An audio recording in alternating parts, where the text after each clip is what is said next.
Roma asked me to talk about a One Health overview of resistance from the perspective of zoonotic bacteria. So I'm perhaps going to concentrate a little bit more on what's actually happening at the level of the bacterium. So to try to deliver this, I thought I'd take four pieces to this lecture. One is just to set the context again, as Bruno has already done, to say something about how resistance to antibiotics or antimicrobial compounds can emerge and how it becomes transmitted. And you've already heard from Bruno how this is done, at least in part.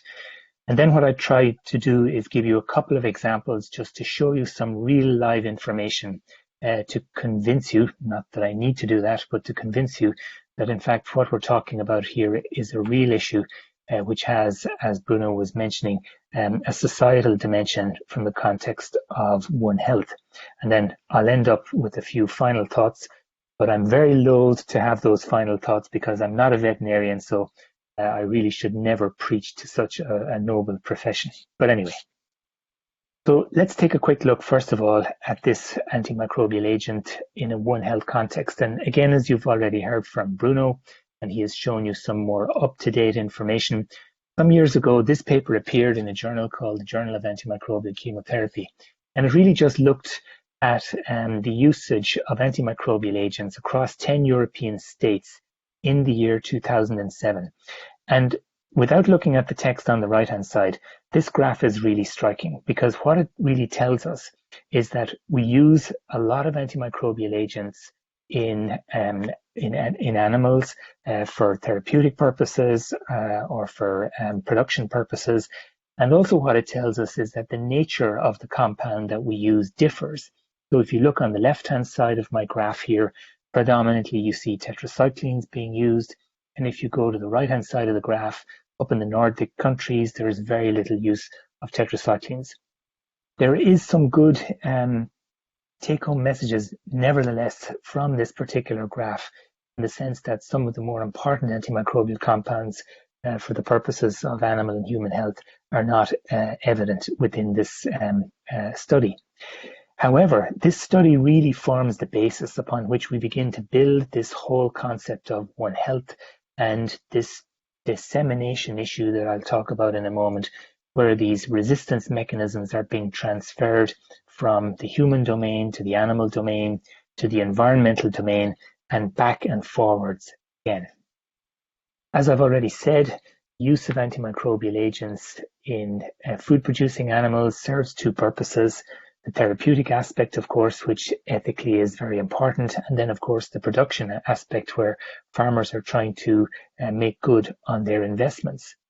And again, as a profession, you're well aware of the fact that when you do give an antimicrobial compound, essentially two things happen in the animal.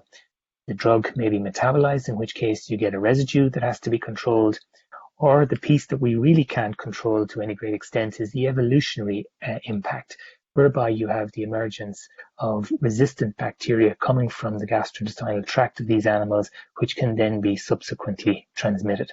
And this is where I suppose the food chain links what happens in the animal domain with, to some extent, what happens in the human domain. This is nicely encapsulated again in this particular figure. And again, it was alluded to in Bruno's talk, where you have this interconnection between these different domains under the context of a One Health planetary approach, whereby we have to treat the health of our animals, our environment, and our humans in a kind of an equal manner, such that we have balance that exists between all three of these particular domains.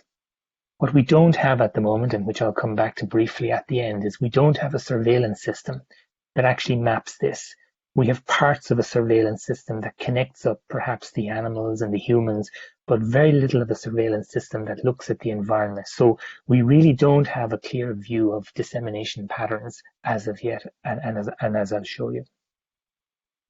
There's a couple of illustrative examples that we know historically, which provide evidence to us that we do see the transmission of antimicrobial resistance genotypes once they emerge in animals and then they find their way to humans. And again, This was nicely demonstrated from Bruno's talk by use of metagenomic studies to look at the antimicrobial resistance encoding genes in the dust that he mentioned, but also in the gastrointestinal tract of our animals and, of course, the people that work with them, the farmers and the veterinarians and so on. But a number of years back, probably before Bruno was born, we saw some evidence of this back in the late 1960s and again in the 1970s with the use of compounds such as norcitrucin as a growth promoter in what used to be called Eastern Germany. And this gave rise to the emergence of three types of genes called SAT, STAT, and NAT that became transmitted.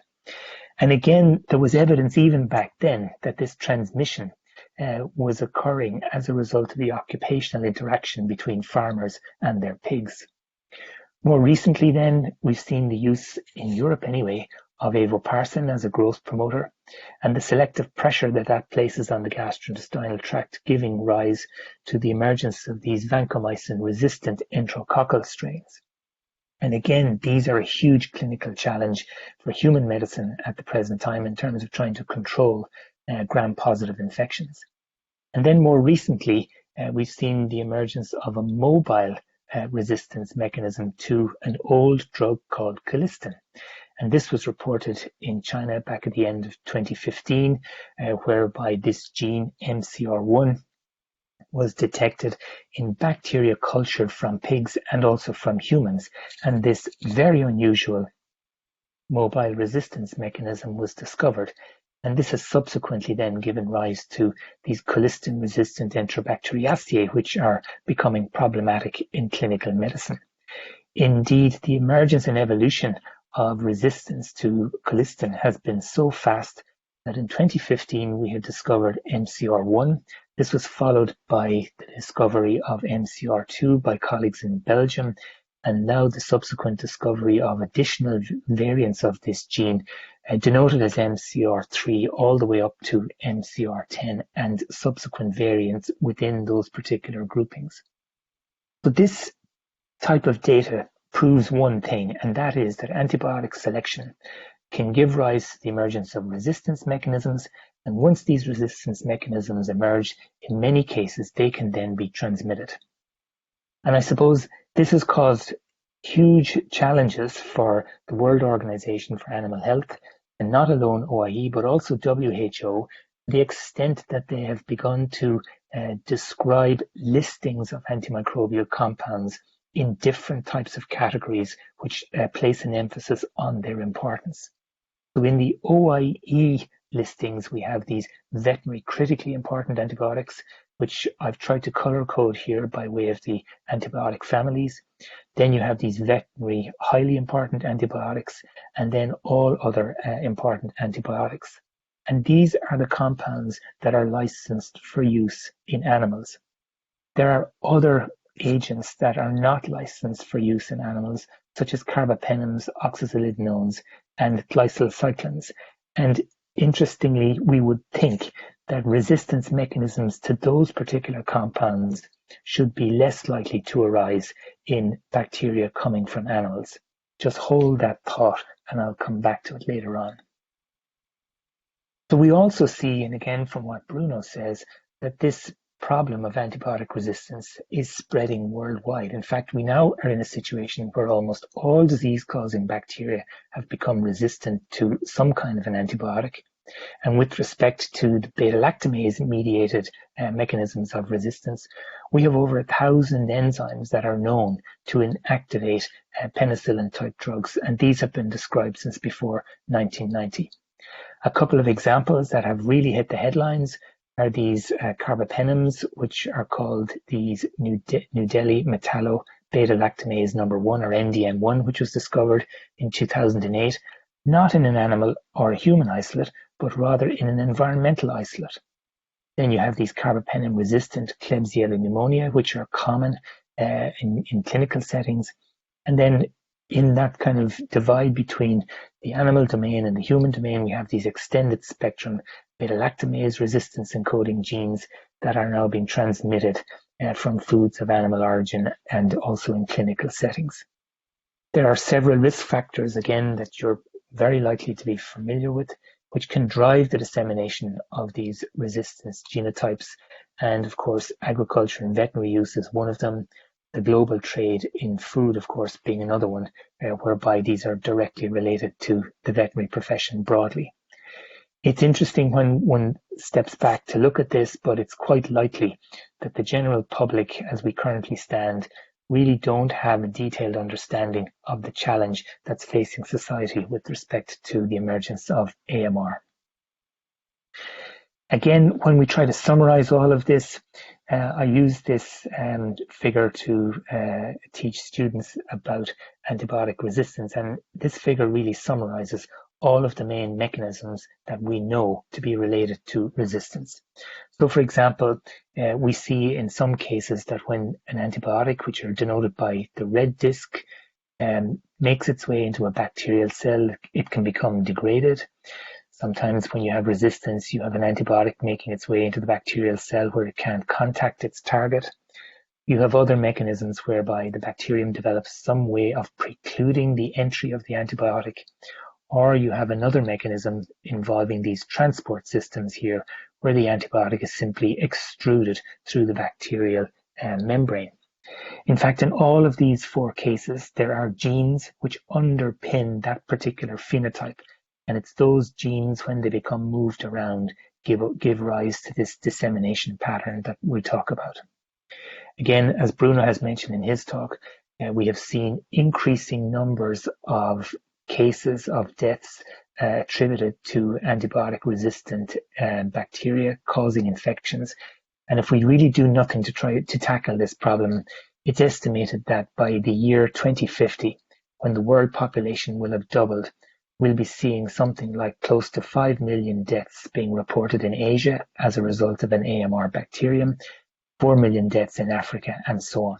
So this particular figure, and in fact a version of this figure that Bruno showed you in his talk, have become the cornerstone, I think, that have spurred global society into action to try to tackle this problem. And I see that today Oxford University in the UK has been awarded a donation of £100 million to set up an institute which is dedicated to the study and the solution of antibiotic resistance. So this brings us nicely then to the question of how these resistance mechanisms become disseminated.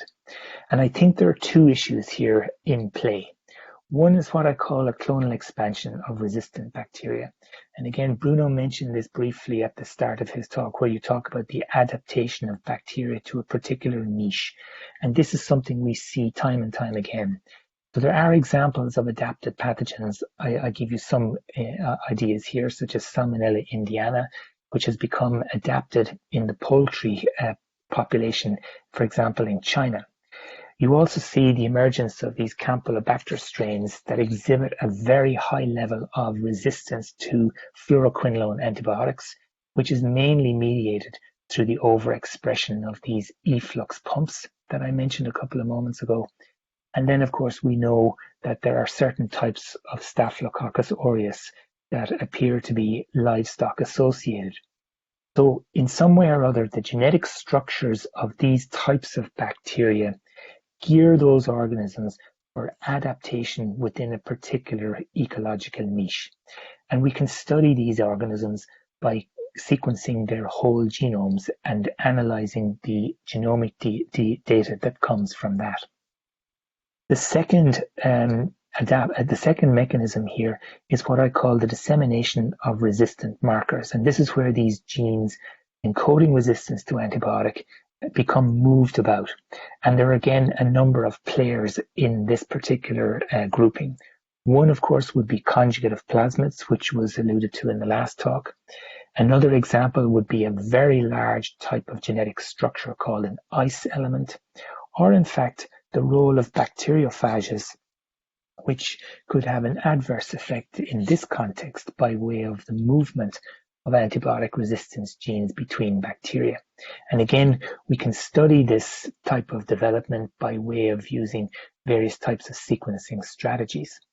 It's interesting that when you think about the dissemination of resistance markers, we often seem to forget the potential role that commensal bacteria might play here. And in fact, we recognize the importance of commensal bacteria in this particular context, and as I'll show you in a few minutes.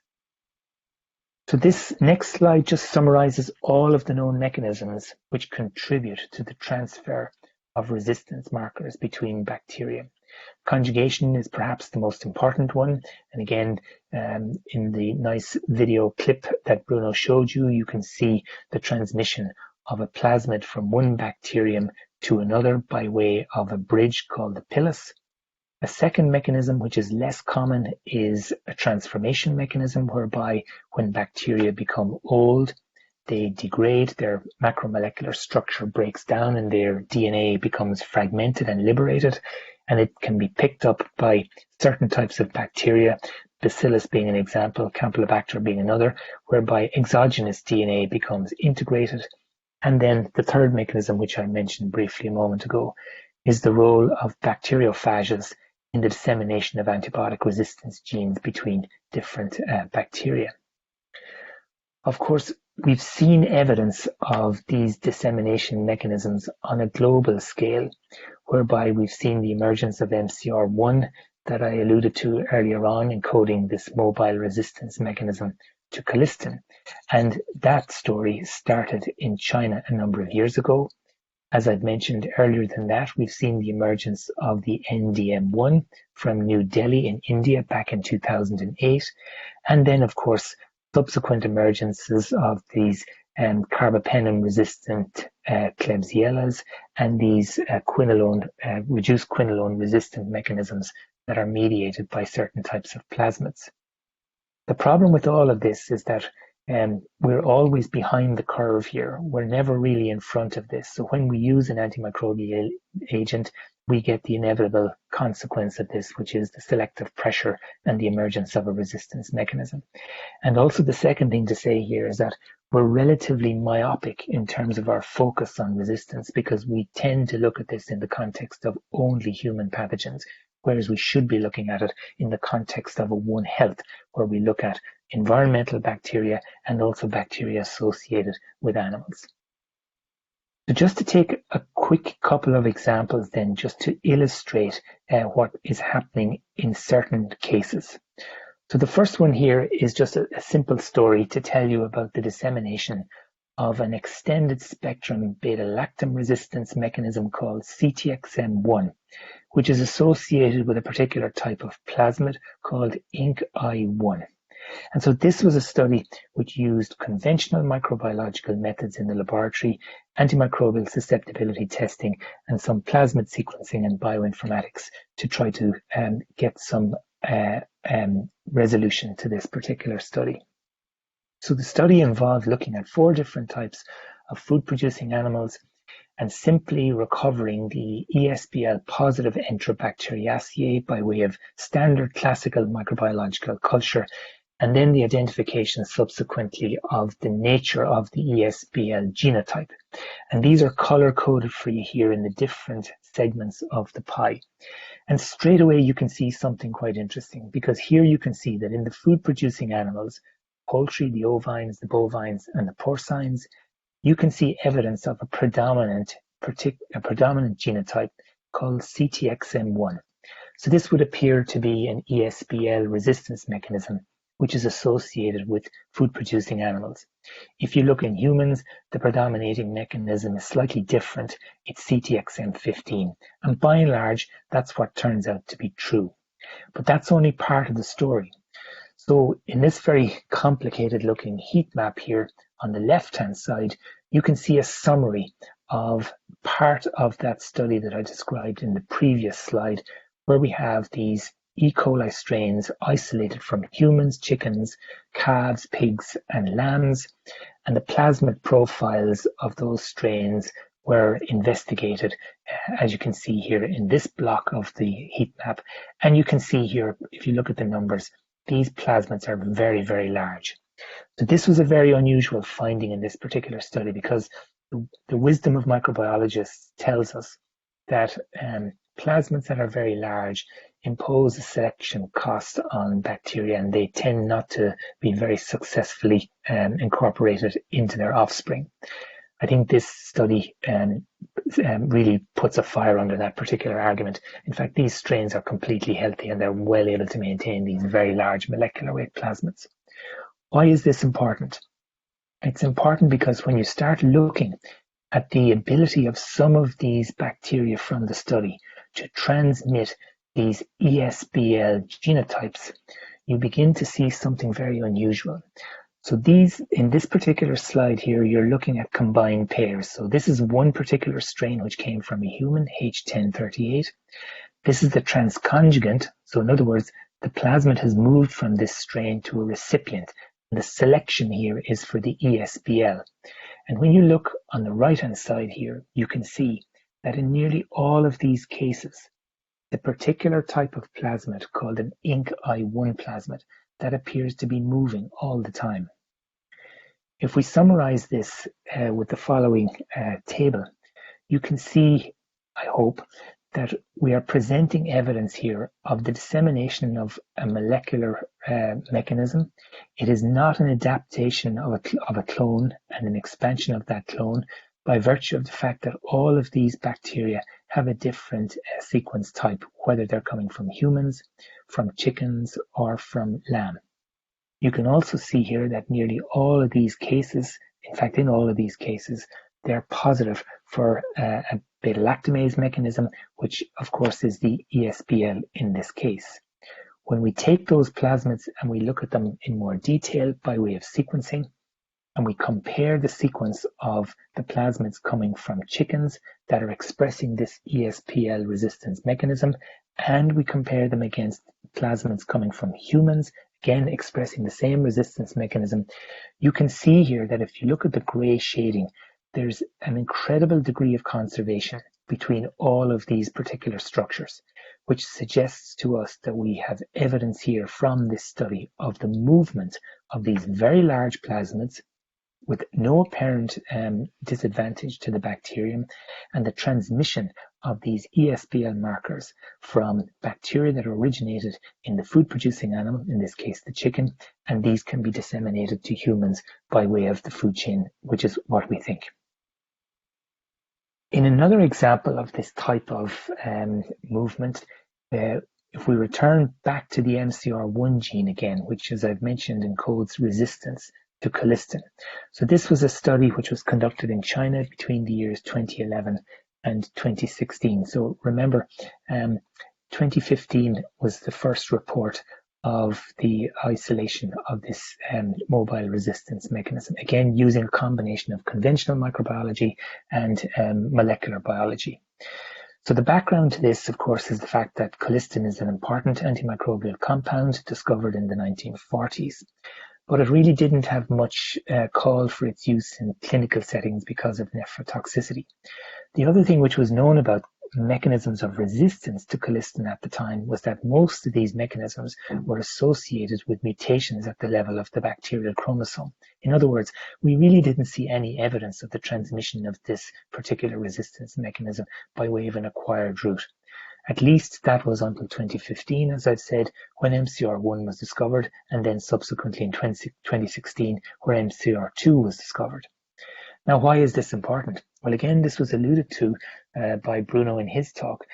The use of colistin in China, which is the world's biggest producer of poultry and pig meat, is required to drive that type of production. And it's estimated that the global demand for colistin in agriculture is expected to reach something of the order of 16,500 tons this very year. The speed at which the Chinese government acted on the information which showed this link between use of an antibiotic in agricultural production and the emergence of the subsequent resistance mechanisms in human isolates was frightening. So clearly, an authoritarian state can do things that we can't really do in this part of the world. But suffice it to say that colistin was banned from agricultural use about a year ago in China based on this particular evidence. Of course, this was the first plasmid, an INC-HI2 plasmid, which was reported at the time and which carried that very famous MCR1 gene that we're talking about. In this particular study then, between the years 2011 and 2016, some 2,500 Salmonella species were cultured from various kinds of foods. And there were about 4 different serotypes of Salmonella that were identified that appeared to be MCR1 positive. And you can see here that they are encoding on different plasmids. The MCR1 gene is indicated down here, along with other types of resistance mechanisms that were also described. Again, as before, when you look at the structure of the MCR1 gene, which is indicated here in red, you can see that there's a high degree of conservation of the structure in different kinds of plasmids. So unlike the study with CTXM1 and the ink eye plasmids that I showed you just a moment ago, this is another example of a gene, in this case MCR1, that is being transmitted, but it's being transmitted on different plasmids, as you can see here by way of the different incompatibility groups, and it's also being transmitted in the context of different genetic structures. So we think that we have 2 mechanisms at play here. One is the mobilization, and the second one is a recombinational mechanism whereby this gene is locating to different regions within these different plasmids of different incompatibility groups. Again, the use of metals in animal feed is particularly important, and I just put this slide here just to show you that there is also evidence of a co-selection between heavy metal resistance incorporated by resistance to, for example, zinc or copper, where those genes are existing on some of the very same plasmids on which the MCR1 gene is located.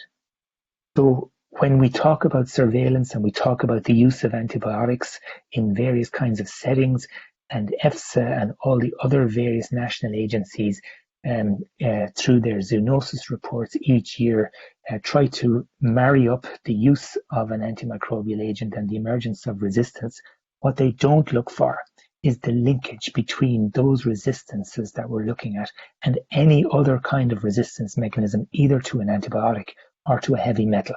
This information is completely lacking from any of these types of surveillance systems, and I think it's particularly important in the context of trying to preserve their use that we begin to develop a risk assessment method around that, and maybe we can come back to that by way of questions later. But what about the environment? Because I really haven't said anything about the environment.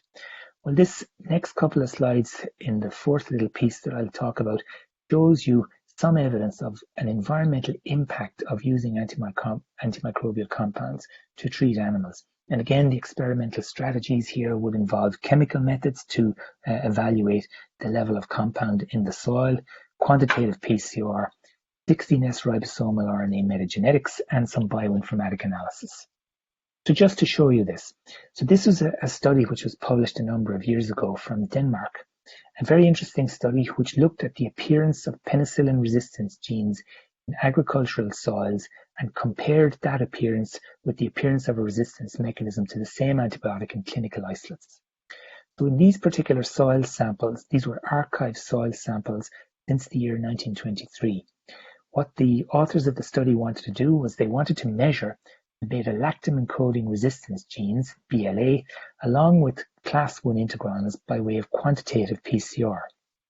And they wanted to compare the levels of those genes in soils from manure versus soils from inorganic fields. And if you look at the graphs on the left-hand side of my slide, you can see indicated in the black arrows the years in which those particular resistance mechanisms were appearing in clinical settings, and no sooner had they appeared in clinical settings than the green arrow was showing you their appearance in the soil samples. Again, this is further evidence of this connection that I talked about earlier on between the human domain and the environmental domain, and again, the lack of information to carry out risk assessment based on surveillance data that we have. In another example of a later study involving a compound called florfenicol, which is a veterinary-specific drug, this study showed the association between the occurrence of florfenicol residues in soil from food production settings, along with associated animal welfare measures that were taken, and the prevalence of florfenicol resistance genes in soils. So what it was trying to marry up here is what happens when you give florfenicol to an animal, because this compound is malabsorbed by the animal, so presumably after the drug has exerted its effect, a lot of it becomes excreted. And the working hypothesis here is to see, can we provide evidence or find evidence that there are drug residues in the soil that can be detected, which could in turn contribute to the emergence and dissemination of florfenicol resistant genes. So to test this hypothesis, you have to use a combination of chemical methods and microbiological and molecular biological methods. So the study involved 6 farms, 3 of which were high usage for florfenicol. So these are indicated by the first 3 bars in my histogram, and 3 other farms which were low usage, indicated by the second 3 bars and bracketed by my green bracket here. So when you looked at soil samples from these particular locations, you found evidence of florfenicol in the soil, as you can see indicated by 2 of the 3 yellow arrows, and where farms were using very little florfenicol, again, no evidence by way of chemical detection of the drug in the soil samples. When you also looked at the florfenicol resistance genes, and there are 5 different types of resistance genes that were measured here by way of quantitative PCR, FLOR being the main resistance mechanism, sure enough, in the farms that were heavily using florfenicol, you could see the expected signal. So in other words, the selective pressure again is demonstrated here by virtue of the fact that you're able to detect in the main the FLOR gene from farms that are heavily using that particular antibiotic. When you take a look at a metagenomic analysis of those same soil samples, and again, this is very similar to what Bruno showed earlier on, where you're just trying to identify resistance encoding genes in a sample taken from soil when you sequence the entire DNA content of that. Again, what this is showing us is pretty much what I said in the earlier slide. In other words, when you have a high usage farm in the first 3 cases here, you are seeing evidence of florfenicol genes being detected, again, less or so in the farms that are using very little of the compound. And what about the bacterial population itself? Well, if you look at the bacterial population, you really don't see any evidence. There's no significant difference in bacterial populations between florfenicol farms where there's heavy usage and florfenicol farms where there's very little usage. And I think this relates back to what I said earlier on by virtue of the fact what you're perhaps seeing here is not so much an adaptation of the bacteria to the environment.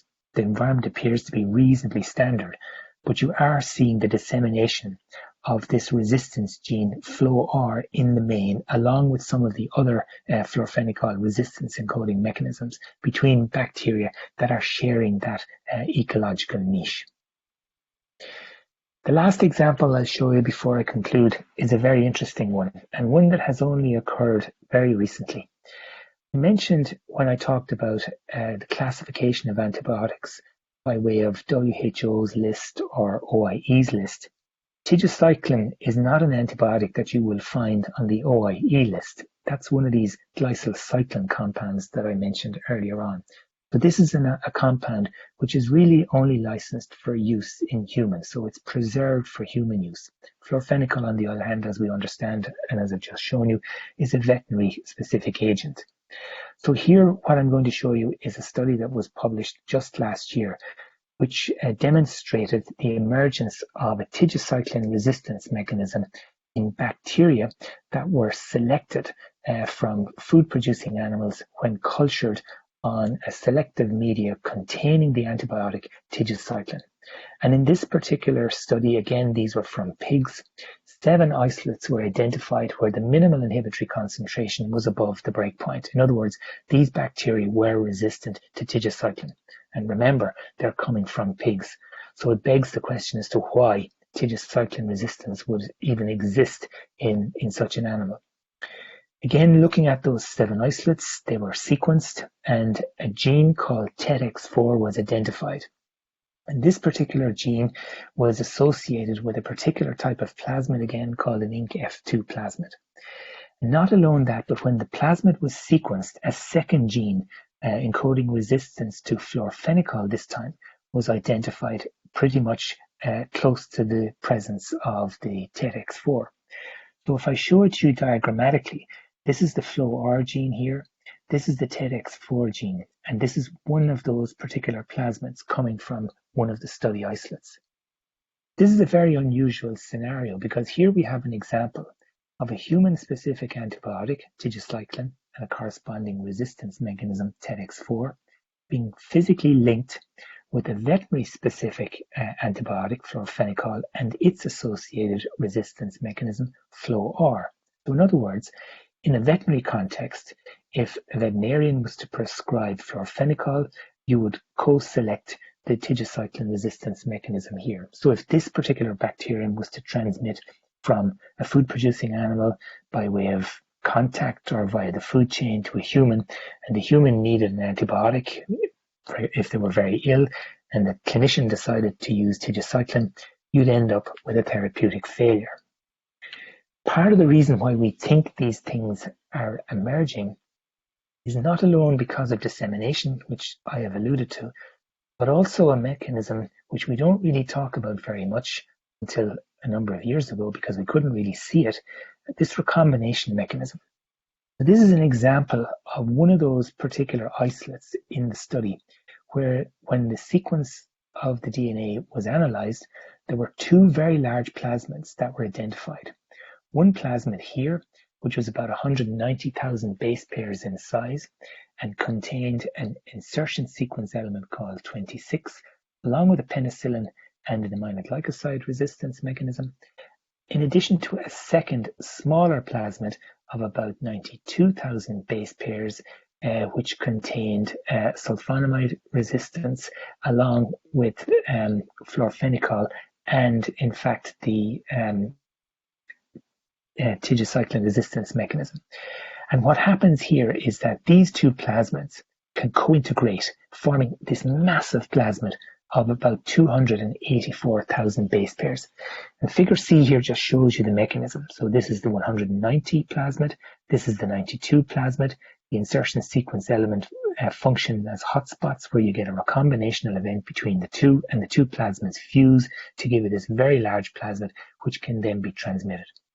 So it's these types of events we think are contributing in a way that we are not entirely clear from the point of view of surveillance to the dissemination of these particular resistance mechanisms in this particular case. So again, like Bruno, I don't want to end in a negative way. I want to sort of look forward and try to give us some enthusiasm here to continue this fight against antibiotic resistance. So a few thoughts. Well, as Bruno said in some of his questions, the vets are often blamed for the rise of certain types of resistant bacteria. But equally well, we could level the same type of argument at the medics, and perhaps lesser so in the case of the environment. But that's of really no value to anybody. I think we have a One Health challenge here, which is requiring of a solution, and that solution will only come when we put our heads together, collaborate together, as Bruno said in his last slide, and drive it forward. So we are talking about the responsible and the prudent use of an antibiotic in animals. And this is essential in order to preserve the efficacy of the existing armamentarium of compounds that we actually have. So promoting things like animal health, welfare, food security, and public health are essential.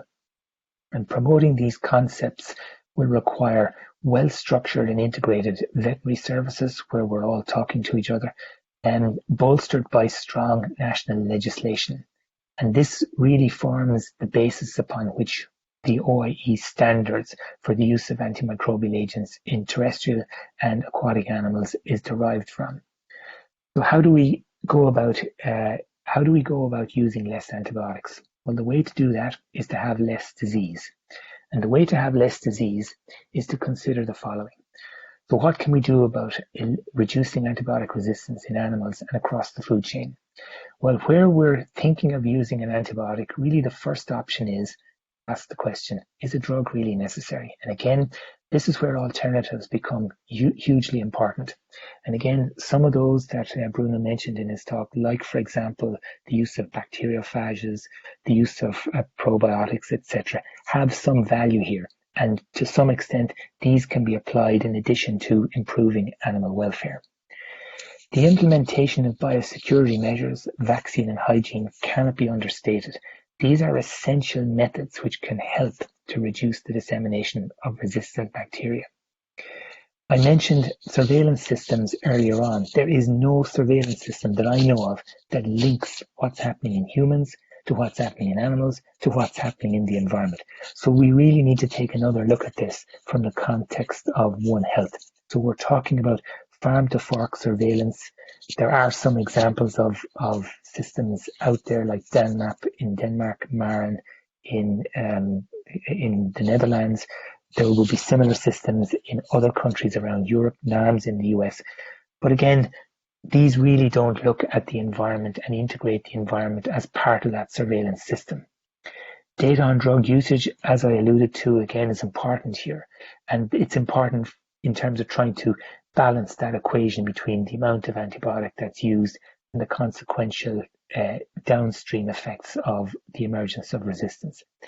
And last of all, and I suppose that's the purpose of our discussion here on a Tuesday evening, is an education program to teach young vets about the importance of antibiotics and the risk of resistance emerging as a result of their usage. And I have seen hardly any veterinary curricula where there is a standalone module that deals with this subject matter.